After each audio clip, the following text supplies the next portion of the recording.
On this episode of The Breakthrough Show, you're going to be treated to the beautiful, soothing sounds of the piano by accomplished musician Cheryl Green.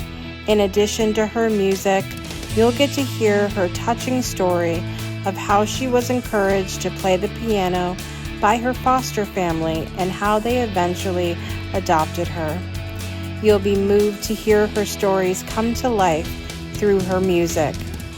Then you'll meet a coach for highly sensitive people, Barbera Schouten. Barbara does such a beautiful job sharing what it means to be a highly sensitive person and the tools one can use to not just survive that life, but thrive and use it as a superpower. All this and more coming up today on this incredible episode.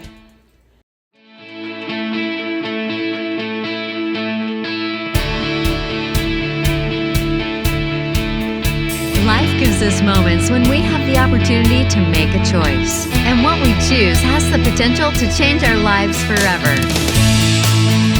Join us now for another inspired episode of The Breakthrough. And now, please welcome the creator and host of the show, Jessica Dugas. Welcome back to The Breakthrough Show. I'm your host, Jessica Dugas, and I'm super excited that you're here with us for another episode today. The Breakthrough Show is the daytime talk show inspiring you to change the way you look at and live your life through inspirational stories and entertainment. On today's show, I am so thrilled to welcome our two amazing women to the show. They are Barbera Schouten is coming up later on the show. She is a coach for highly sensitive people. Empaths is another name that you may have heard before. And her story is amazing, but it's also very familiar to me. And so we're really thrilled to talk to her later on the show. But coming up first on the episode today, we have a new friend who you guys have heard me talk different times during the season and also on Project Joy about my new fascination with TikTok. And we connected on TikTok and I said, okay, well, you have to come on now.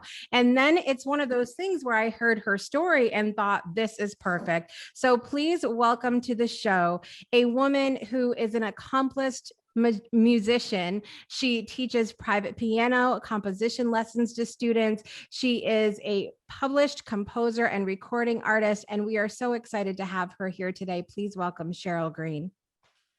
Thank you.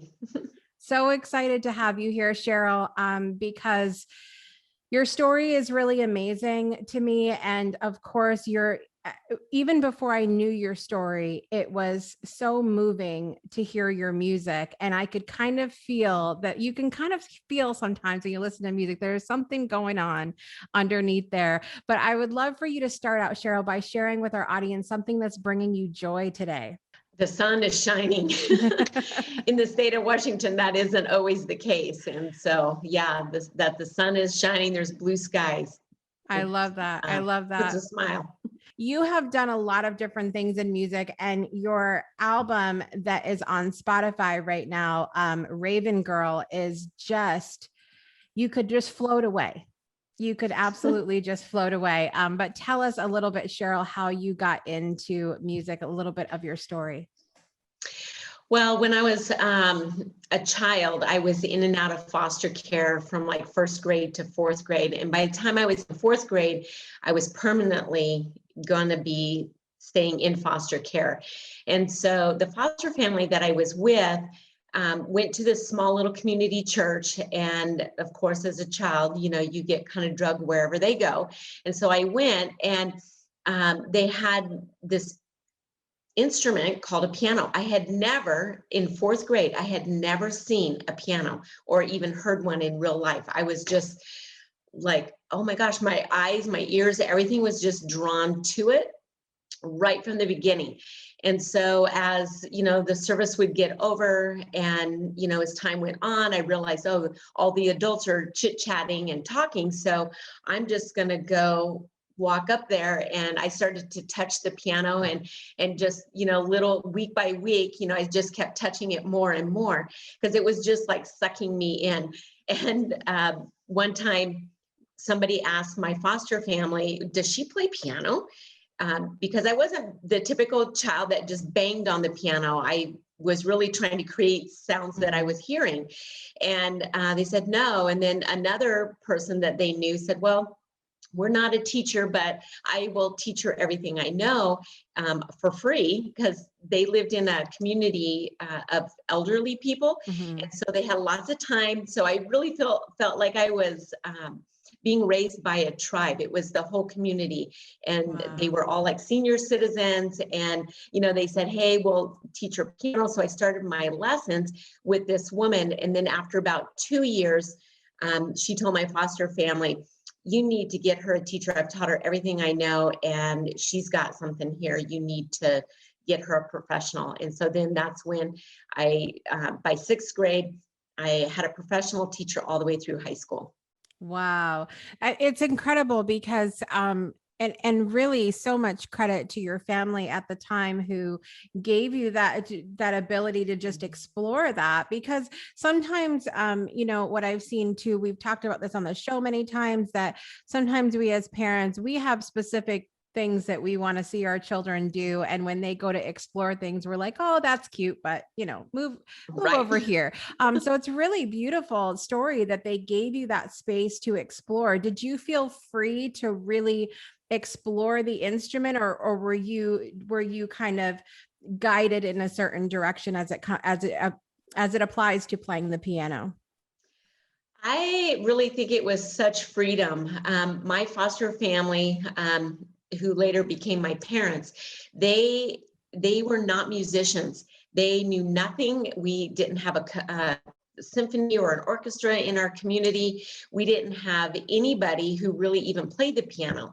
So as time went on and, I got more advanced, I ended up playing for their community church just because nobody else could. And so, they just let me, do whatever I wanted with the piano. And they actually even went out and bought, because I didn't have a piano at the house.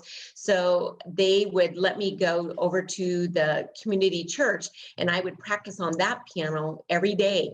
And sometimes it'd be cold and I didn't really want to go out, but it's like that piano just kept calling me. So I would walk over there in, snow or hot summer weather. And, I would go and I'd practice and I'd come back. And then one day they decided, okay, she's really into this. So we're going to get her a piano. And bless their heart, they really didn't know what a good piano was or not. They bought a used piano that should have been used for firewood. But they, that's what they knew. They did the best they could, and they provided me with a piano. And I would go to my, in high school, I would go to my teacher's house, and she had these grand pianos. And in my heart and soul, I was like, someday I'm going to own a grand piano. Now I have 3.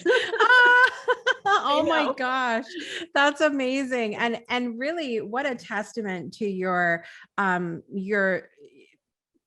manifesting what you wanted, what you envisioned for your life, and then some, and then 2 more some. That's really incredible. And your story is so amazing. And I would love to know, with all of the things that I imagine that being a foster child and dealing with things growing up is hard enough. And then you have all of this stuff and that you went through as well. How much did music play into your own growth and healing as a human being? I don't think I would be where I am today if I didn't have music in my life. As a foster kid, it is hard. You don't fit in. The father-daughter dances, you don't get to go to, or if you go, you don't have one, or the mother-daughter teas, or, any of those like parent type things that you have in school. I just didn't have that. And it was really hard. And, I remember some derogatory remarks, other kids can often be mean, Right. calling me an illegitimate child, and which I was, I wasn't like I could deny it, but just that hurtful, the words and, going through that. But the music gave me a little bit of a different identity that not very many people had.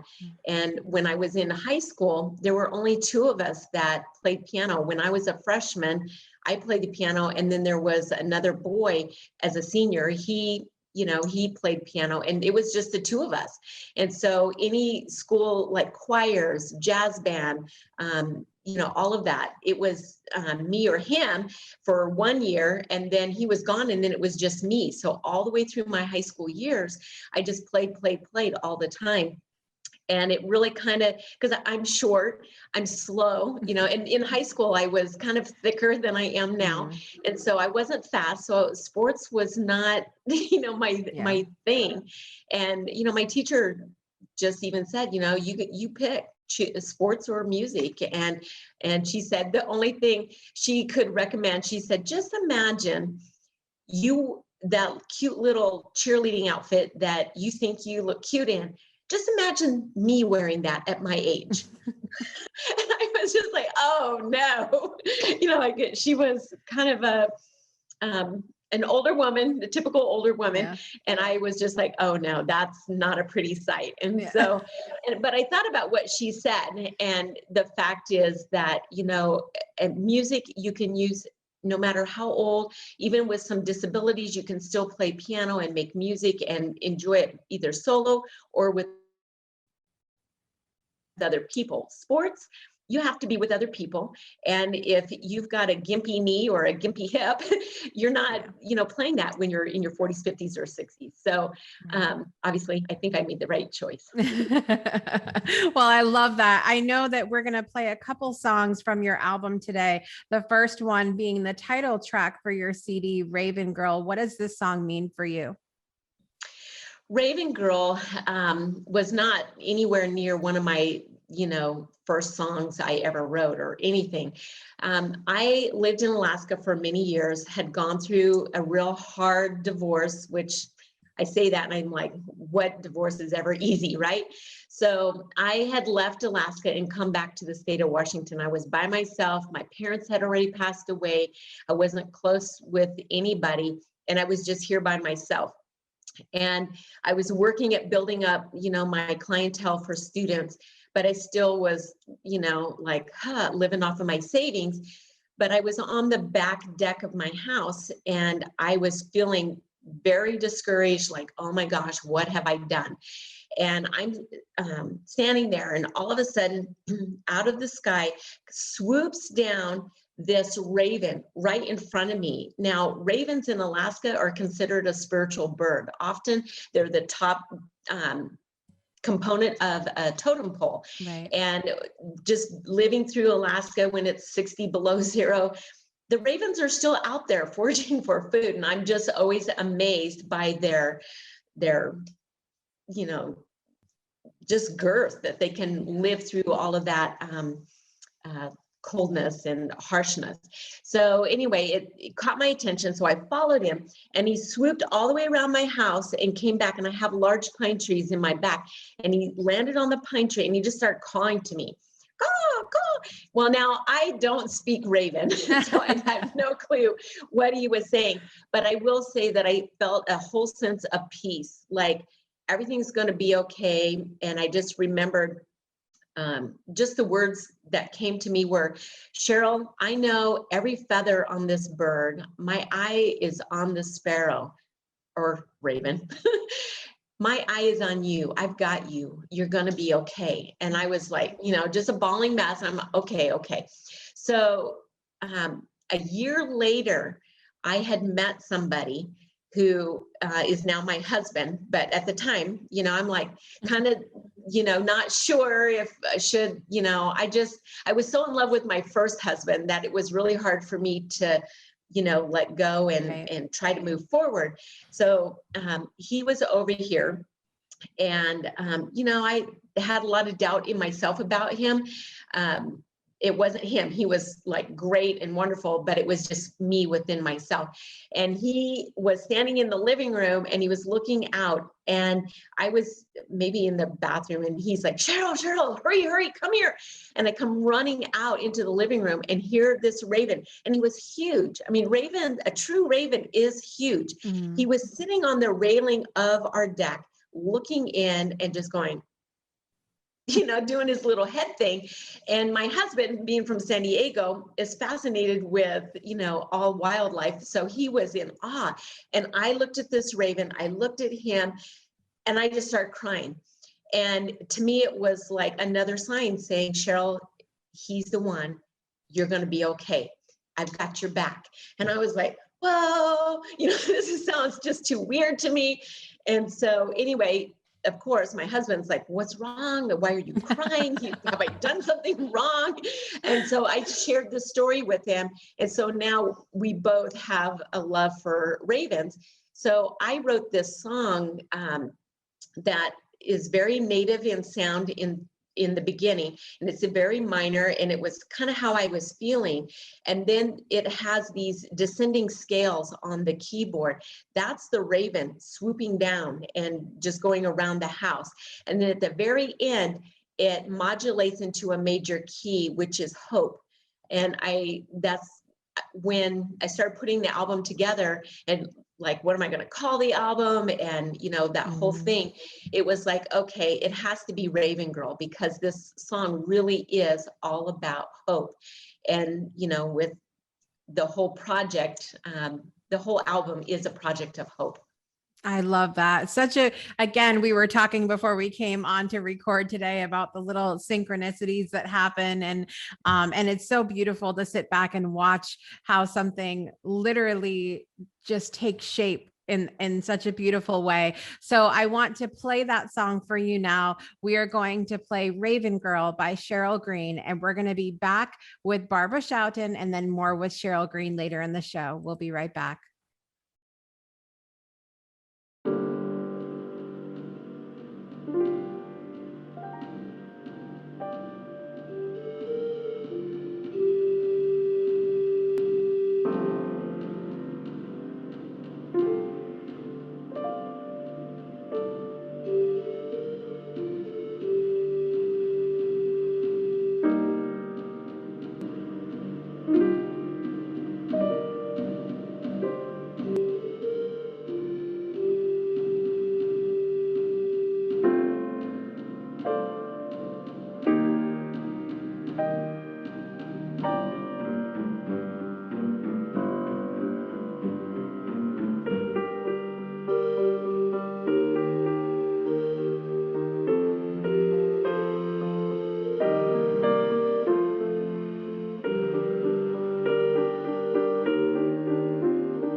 My name is Brandon, and over the past year, the Delight Cafe team and I have traveled across the U.S. researching this rapidly growing industry of CBD products.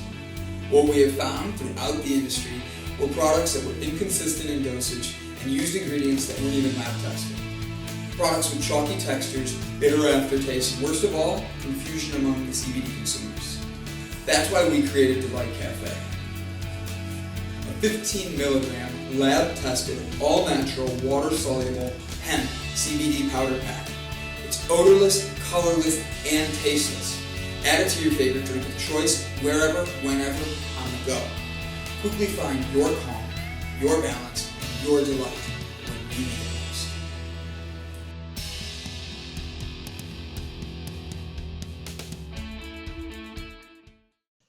Welcome back to the Breakthrough Show. Have you ever been told that you are too sensitive? This is something that I was told at least every hour growing up, as I was getting older, and it's something that I didn't realize until later was something that allowed me to connect with other people and was more of a superpower than something that should have held me back, but it did for many years. And so I'm really always so excited when I connect with people who are working with other sensitives in the world, to not be afraid and to use it as a superpower. So my guest today is a transformational coach. She's a speaker, she's an author, and she's an HSP coach.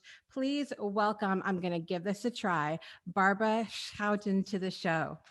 Very good, Jessica. Yay! Thank you. And thank you so much for having me. I'm looking forward to our talk. I'm so excited that you're here because, like I said, being a sensitive person is something that can be a very lonely place to be when you don't understand why. Like, why am I crying over absolutely everything on the planet? And so I just love the work that you're doing in the world. Start us out, Barbara, by sharing something that's bringing you joy in your life today. Well, the thing that is bringing me the most joy in my life today, besides my cats, but I have had them for 14 years, so they're a different topic. But the thing that brings me the most joy right now is my boyfriend. I have had a series of really bad relationships with the usual suspects as boyfriends. We'll maybe get into it later. But for the first time in my life, I've found someone who not only accepts me for who I am with everything that comes with me, even the weird stuff and the quirky stuff and the crying and everything that goes with it, but that also seems to really appreciate who I am. And he says, you're the only one that also allows me to be who I really am. And it's so liberating. And we are completely honest with each other about everything, even though sometimes it might not be nice to hear, but you're happy that it's possible to honestly share everything that is there and to just talk about it. And it makes me really happy to have found a relationship like this for the first time ever in my life. I love that. It's so beautiful. Let's start, Barbara, by looking back a little bit at your life and before you realized that you were a sensitive or a highly sensitive person and you're just going through life. Tell us a little bit about what that looked like for you. Well, when I was growing up, I was picked on a lot and I was bullied in school. And I often got told by both my parents as well as my teachers that I was just too sensitive. They told me, don't take everything so seriously. You need to grow a thicker skin. Don't take everything so personal. You have to learn how to let things go. You're far too sensitive. You have to learn to shield yourself more. Don't get so worked up about it. Just let it go. And in hearing these words in my mind, I just create this story that I'm not good enough the way that I am, and that there is something wrong with me, that I am weird or that I am strange. And if I compared myself to the other children that I knew, I was so different, and there were things going on in my life about myself that I didn't understand. You mentioned a couple of them, like crying about everything in the planet, but also I remember that One moment I'm bubbly and cheerful. This is my normal self. And then the next moment I could just cry and cry. And my mom would come to me and she would ask me, what's the matter? Did you fall? Did you hurt yourself? Did somebody say something? And I could never answer that question. I never knew why I was crying so hard or what about. And I didn't understand that part of myself. And that just made me feel incredibly lonely and alone. And at that moment, I decide to suppress my sensitivity and to survive through my powers of reasoning, to prove that I am a normal person just like everybody else, because I wanted to be loved, I wanted to be accepted, I wanted their approval. So I forced myself to be big and strong and to show a brave face to the outside world and to do what was expected of me. And I see that with a lot of the people that come into my practice also, we try to please, we try to be accepted, we try to deny a big part of who we are because the society gives us the feeling like that part cannot be there. It's wrong, it's bad, it's not helpful, or all these types of thoughts that people can have about it. And I was no different. So I suppressed all of the things that actually made me me. And I tried so hard to be like everybody else, to be loved, to be accepted, and to have, well, the life that everybody says you need to have, get a good education, find someone, get married, buy a house, get 2.5 children, a dog, good job, and live like that. But it didn't work that way. I never knew what I wanted to be when I grew up. I hated the question, what do you want to be when you grow up? The only answer I could give was, well, happy. Yeah. I wanted to be happy, and they made me feel like that was a bad thing. And that continues throughout high school. You, at least in my country, we have to choose which subjects we want to study in high school, and that is geared towards a career that you want to have. So if you don't know what career you want to have, then it's very difficult to choose the subjects you want to study. Right. So I chose the ones that gave me the most options. That were as broad as possible, because I really didn't know. And it wasn't until I think last year even that I discovered that I am a multi-potentialite, which means that I am good at almost everything I do, and I have very broad interests. So there isn't much that I don't like to try out or maybe even do on a continuous basis. So do you find, Barbara, that as you come in contact with other highly sensitive people, that they are very similar, very multi-passionate or multi-capable of doing so many different things? Because that's how I've been too. And I'm like, so many people will say you have to do one thing, and I'm like, but I can't. It'll kill me if I try to just do one thing. Literally, I feel like my soul is slowly dying if people force me to do just one thing.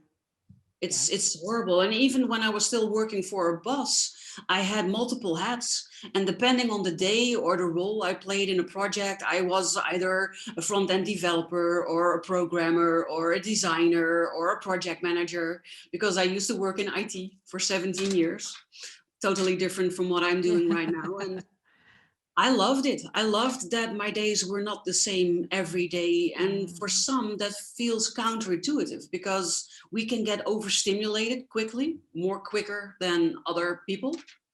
Then, well, I won't say normal people, because I don't think that other people are normal, more normal than we are, but the non-highly sensitive people or the non-empath people. Right. But we have a hard time choosing one thing, and we get bored quicker, I think, than other people. So I need to be stimulated, to be challenged in some way, but not too much, because then I get overstimulated and it becomes too much. So it's a very fine line between keeping my interest and making me feel nice, right, and just it becoming too much and draining me. And that is something that I see with almost everybody. when we talk about being a highly sensitive person, there may be some people watching or listening who have never heard that phrase before. Can you explain to everyone, just backtrack a minute, a little bit of what that actually means? Yes, because for the longest time I didn't know either. I think I was already 32 by the time I discovered it, and it was sort of by accident. My boss in a meeting about something completely unrelated, he all of a sudden told me, "Yeah, but you are an HSP, and my wife is an HSP, and you're exactly the same. So you are the one that can handle this." And then he went on with the rest of his story, and I didn't know if I needed to feel insulted because I honestly thought he was calling me a name that I didn't even understand. So when I got back to my station, I decided to Google it. What is HSP? If he had said highly sensitive person, then I could have made something out of it. But he said HSP. It made some kind of sense Yeah. out of that. So then I started to Google it, and that opened up a whole new world. It really felt like I was coming home to myself, because a highly sensitive person is someone, I always say our sensory antenna is more finely tuned. So our nervous system is wired differently. They proved that with an MRI scan. And what it means literally is that we hear more, we see more, we feel more, we smell more, we taste more, we experience more. So that's what I mean with the sensory antenna. We pick up on a lot more information in the same type of situation than a non-highly sensitive person. So this means that a lot more information is coming in, which obviously then also can mean that we can become overwhelmed quicker because we have so much more information to process. And Right. the second part of a highly sensitive person is that we are also able to process that sheer amount of data that comes in much faster and on a much deeper level. So in practice, that means that almost all highly sensitive people have a need for meaningful conversation that actually goes Right. about a topic that you want to talk about. So talking about the weather is also a sure way to bore an HSP and to lose them. But if you talk about world hunger or even what's going on with Trump, even though most of us don't think that is a really nice subject, but it's at least something that you can form an opinion about and you can go in depth about. Right. And that is what we need. Our soul craves connections that go deeper than the shallow layer. And we also are very good at solving problems because we can shift so quick. So that means, for instance, that if someone offers a solution to a problem, we are very fast in thinking, okay, that means this. Okay, it's going to work. Or no, it's not going to work. And a lot of times when we say, oh, that's not going to work, then people say, oh, it's her again, the doom thinker, and we get shot down for something that actually is a very cool ability to be able to see if something is going to work very quickly and what is an actual solution. Or we are natural mediators, for instance. So if we are in a group of 8 people that all have a different opinion, we can see where everybody is coming from. It might not be Right. our opinion, but we understand why you think the way you think, and I understand why you think the way you think, and I understand why you think the way you think. So we can put ourselves in everybody else's shoes and understand where they are coming from, and then find a solution that will work for everybody, for instance. Right. I think it's so much of that. It's interesting because I experienced a lot of that growing up, but I didn't necessarily connect with that or use it or understand it or any of that. And it's very similar to as I was studying different types of astrology and astrology concepts when we talk about archetypes of a person. Just because these are the archetypes of an Aquarius per se, that doesn't mean that you necessarily connect with or use those things until you realize, oh, this is how I am. And I could use this. I could probably, use this to thrive or move forward or grow or what have you. And I feel like it's very much the same with the HSP qualities because, when you talk about being able to see all different aspects of or perspectives of, if you're in a group of 8 people and you could see all of their different aspects. I know a lot of people that are highly sensitive people that are not at that level yet. They still are like, no, there's only one way and it's my way and that's it, you know, because they're not connected to that quality yet. So how important is it for someone to really start to dive into that personal development, whether if they realize they're a highly sensitive person, do they need to practice and really get in touch with those different qualities? Well, it all depends on if you are happy or not. Mm. If you are happy with your current life, then I say just be who you are. You know, if everything is working out for you, you feel happy, this is your groove, and you're fine with that, don't tweak it. Don't do anything, just keep it like that. But the sad truth is that I think for 98% of all highly sensitive people, that's just not true. We don't feel happy. We don't feel that we are in the right place. We feel like there's something missing in our lives. I've had customers that tell me, I have the perfect relationship. I have a good job that I most of the time like. I have a dog. I don't have any huge bills or debts or whatever. So by all accords, I should be happy. I have everything I should want and I should be happy, but I'm miserable. I feel like I'm dying on the inside and I don't know why. And that is true for the majority of the highly sensitive people. And if you feel like that, then the only way out of that is by getting to know your user manual in and out. And that is what I do for highly sensitive people. I help them to discover who they are, with the good and the bad and the ugly and the pretty and just everything. And then getting a really good picture of who you are, how that differs from non-highly sensitive people. Because most of the time, some of the qualities that I described and even some more, we don't think they are special because we think that, well, everybody can do this, right? Being like this, quickly seeing through problems or being able to mediate, we don't see it as special. We think everybody can do it, and that's not true. So if you learn what makes you you and how you can translate that to the outside world, you have a better time connecting with the non-highly sensitive people, the non-empath people. You will have it easier in your job. You will have it easier in your relationships. You will have it easier in your love life, in your friend life.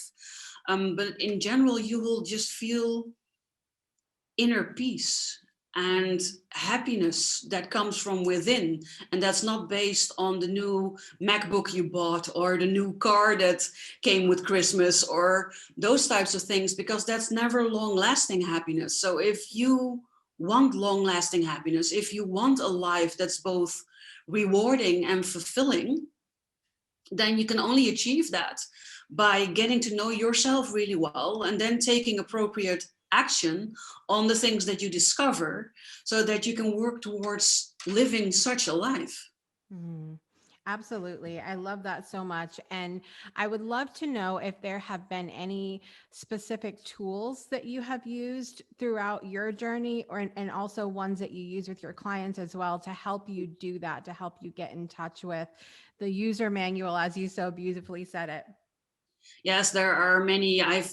For me, that's also how I started with my company. At 32, it all became too much for me. The not being myself, having a demanding job, and then my boyfriend of 7 years, all of a sudden ending our relationship in a not so nice way, totally unexpected. I imploded.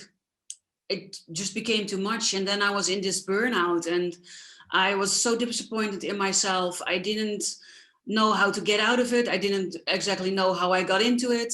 I felt like I was disappointing everybody, that I was letting everybody down. I hated every second of it, especially in the beginning. Looking back now, I think it was the best thing to have ever happened to me, but that was not what I was feeling when I was in it. Right. But it started me on the journey of self-discovery. It started with that casual remark of my boss, you're an HSP because my wife is one and you're exactly the same.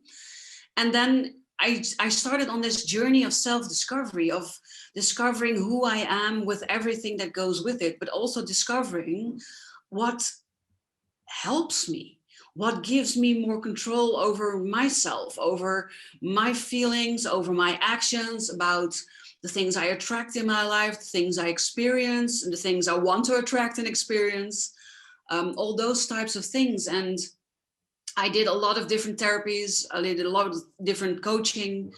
Some didn't work, some worked, some partially worked.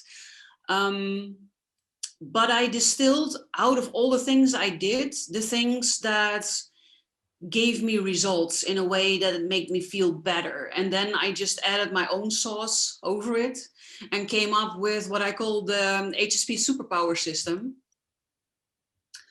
And part of the things I do in there are breathing techniques, meditation techniques, energy protection, energy release techniques to start with.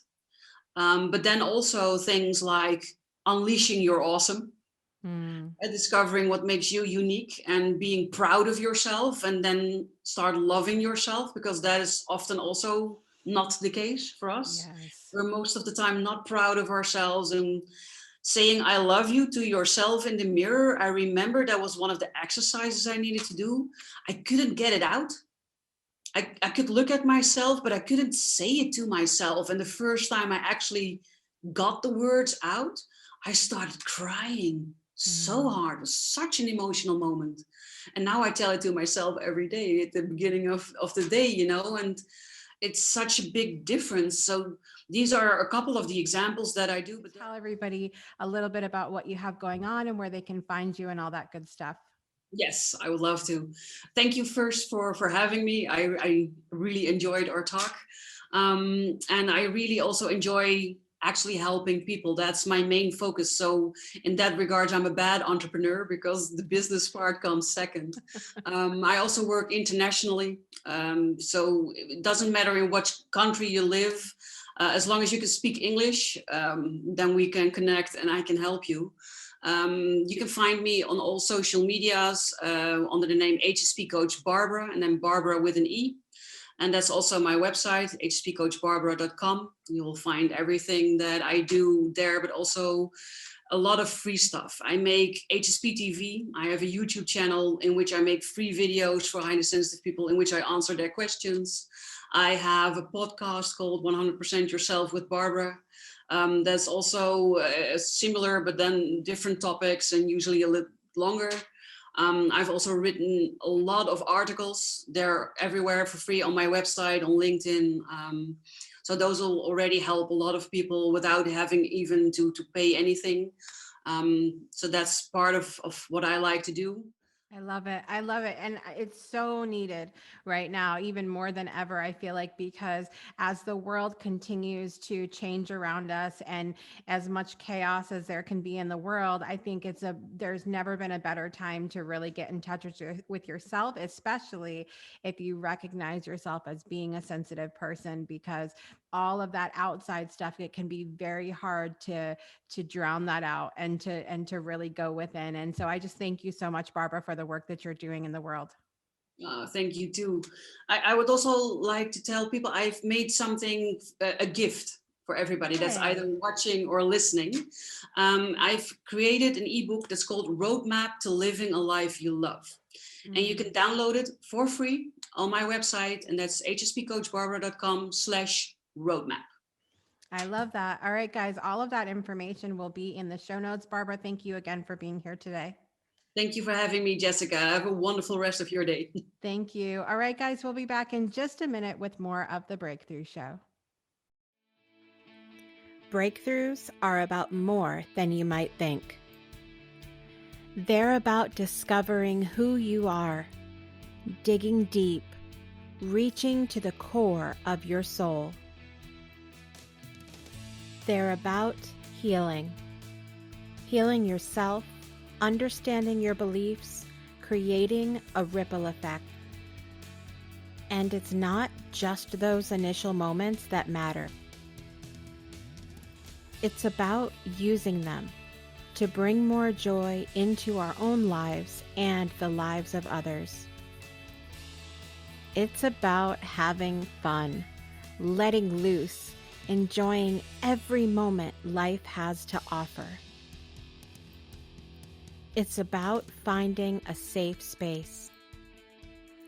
It's about creating connection.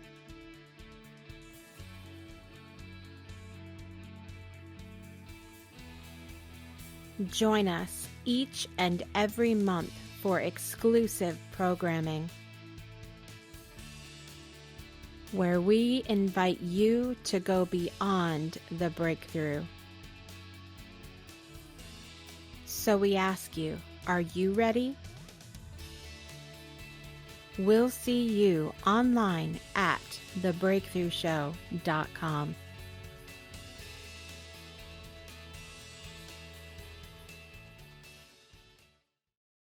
Welcome back to the Breakthrough Show. I want to give a big thank you to my special guest today, Barbera Schouten. Make sure you guys check out the show notes where you can find all of her information to connect with her. We are back now with my other special guest, Cheryl Green, who we really enjoyed her song Raven Girl before we went and talked to Barbera. So we want to make sure now to listen to another song, because this whole album, like I said, just sucks you right in. It's so beautiful, and you can relax. You can I imagine like sitting here and like bird watching listening to the album. It's amazing. The next song we're going to listen to is called Wanna Go Fishing. Can you tell us a little bit about that one, Cheryl? Yes. When I was a little girl in foster care, my foster dad, Denver Green, he had already retired. So his age difference to me, he was more like a grandfather. But later, him and his wife, Betty, they adopted me into their family when I was 16. But when I was a little girl, he would always be putzing out in the yard. They were master gardeners.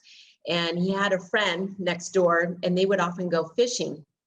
And so he would, be walking through the yard, and I was usually in a tree or laying on the grass or playing, outside. I was always an outdoor girl for sure. But he would often come over and say, Cheryl, and he had this real gruff voice. So I hear it in my head, but I can't quite emulate it like he, was here. But it was like, Cheryl, you want to go fishing? And I'm like, yes, I was always ready to go fishing. And so he taught me the love for fishing. And I still to this day love fishing. But when writing this song, it's a reflection of my dad, and who became my dad. And I know him as my dad. And the words that I wrote down, because often I'll either use pictures or I'll use words to inspire my melodies. And the words were, Cheryl, do you want to go fishing? So in the very first part of that melody, you'll hear, Cheryl, do you want to go fishing with me? Cheryl. Anyway, and so it would go on like that. And then it was like, we'll get Hobart to go, and we'll get, mom to make some lunch, and but basically, Cheryl, do you want to go fishing with me? What a great story. I can't wait to listen to it with all of you today. So we're going to take a quick break and listen to Wanna Go Fishing by Cheryl Green.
right, guys, we're back now. That was amazing. I want a Cheryl. I want a Cheryl to follow me around and make a song for all the parts of my life.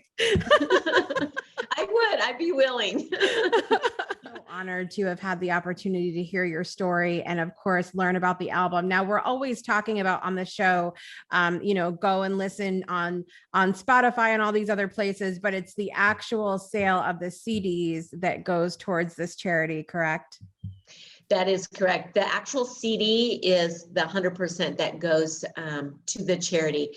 And so by listening to Spotify, Apple Music, Google Music, YouTube Music, that actually benefits me to, keep doing what I'm doing and hopefully produce more albums here in the future. Yay. Yes. But it's the actual CD.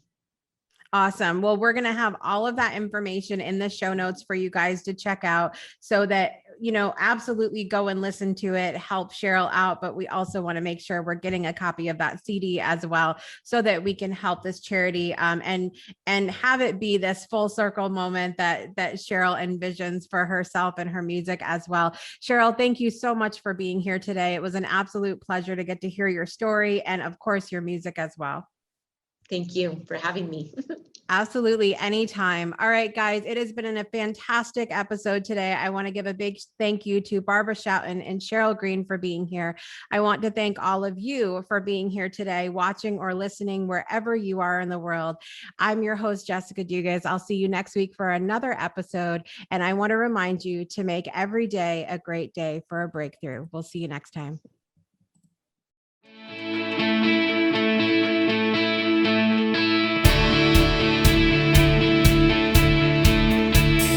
Tuning in to another episode of The Breakthrough.